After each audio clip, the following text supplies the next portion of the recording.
48வது புத்தக காட்சிக்கு நம்மளுடைய இஸ்லாமிக் ஃபவுண்டேஷன் அரங்கிற்கு எஸ்டிபிஐ கட்சியின் மாநில தலைவர் சகோதரர் நெல்லை முபாரக் அவர்கள் வரையறுத்திருக்கிறார்கள். அவர்களிடம் ஒரு சில நிமிடம். நல்லா இருக்கீங்களா? நல்லா இருக்கு. நல்லமா இருக்கீங்களா? நல்லா இருக்கு. அல்ஹம்துலில்லாஹ். நம்மளுடைய ஐஎஃப்டி அரங்கு வந்திருக்கிறீங்க. ஐஎஃப்டி அரங்கு குறித்து ஒரு சில வார்த்தைகள் அதான் வரலாற்று சிறப்பு மிகுந்த சென்னை 48வது புத்தக கண்காட்சியில் ஐஎஃப்டியினுடைய அரங்கில் இப்பொழுது நின்று கொண்டிருக்கிறேன்.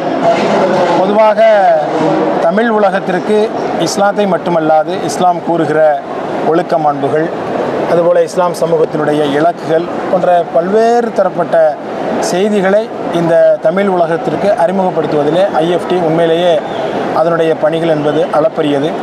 ஆரம்ப காலம் தொட்டு இன்று வரை இன்றைக்கு ஏற்பட்டிருக்கிற உலகத்தில் ஏற்பட்டிருக்கிற பல்வேறு மாற்றங்களுக்கு இஸ்லாம் கூறுகிற தீர்வுகள் என்ன என்பதை பற்றிய எளிய முறையிலான புத்தகங்களை இன்றைக்கு தமிழ் உலகத்திற்கு தருவதில் ஐஎஃப்டிக்கு நிகர் ஐஎஃப்டி என்கிற வகையில் இன்றைக்கு இந்த ஐஎஃப்டியினுடைய செயல்பாடுகள் மிக அற்புதமான முறையில் செயல்பட்டு கொண்டிருக்கிறது.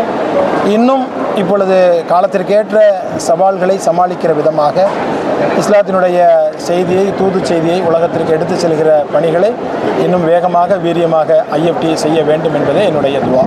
நீங்கள் அரசியலில் பயணிக்கிறதுனால இன்றைக்கு இருக்கக்கூடிய இளைஞர்களுக்கு இந்த புத்தக காட்சியை எப்படி பயன்படுத்தலாம்?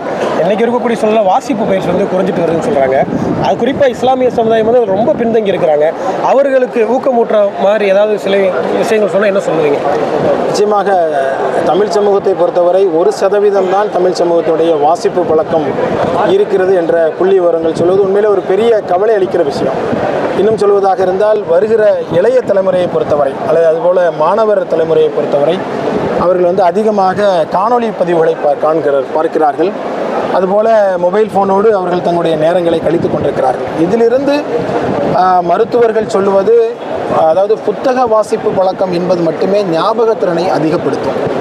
அந்த காணொளி பதிவுகள் என்பவையெல்லாம் அது அந்த நினைவுகளிலிருந்து கடந்து போகும்.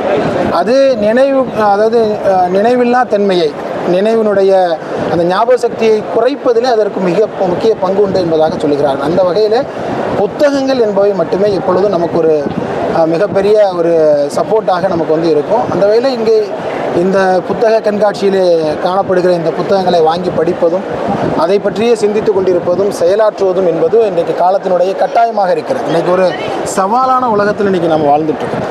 சவாலான உலகம் என்று சொன்னால் இன்றைக்கு ஒரு ஃபித்னாவுடைய உலகம், எல்லாமே குழப்பமாக மாறிப்போயிட்டு இருக்கிற சூழலில் இன்றைக்கு நம்ம முன்பாக இருக்கக்கூடிய அரசியல் சவால்களாக இருக்கலாம், அல்லது சமூக அரசியல் பொருளாதார சவால்களிலிருந்து ஒரு தீர்வை நோக்கி ஒவ்வொரு தனி மனிதனும் நடைபெற வேண்டும் என்று சொன்னால், அதன் அடிப்படையில் இந்த சமூகத்தை அதற்கு வழிகாட்ட வேண்டும் என்று சொன்னால் அதற்கு தேவையான முதல் ஆயுதம், கருவி என்பது புத்தகமாகத்தான் இருக்கும். அந்த வகையில் அந்த புத்தகத்தை படிப்பதும், அதை சிந்திப்பதும், விவாதிப்பதும், அதை செயல்படுத்துவதும் என்பது ஒவ்வொருவருடைய கடமை. அந்த காலத்தினுடைய கடமையை இந்த இளைய சமூகம், இளைஞர் சமூகம், மாணவ சமூகம் செய்யும் என்று சொன்னால் உண்மையிலே அது அவர்களுக்காக அவர்கள் செய்கிற கடமை என்பதை விட இந்த சமூகத்திற்காக அவர்கள் ஆற்றுகிற கடமையாக நான் அதனை கருதுகிறேன்.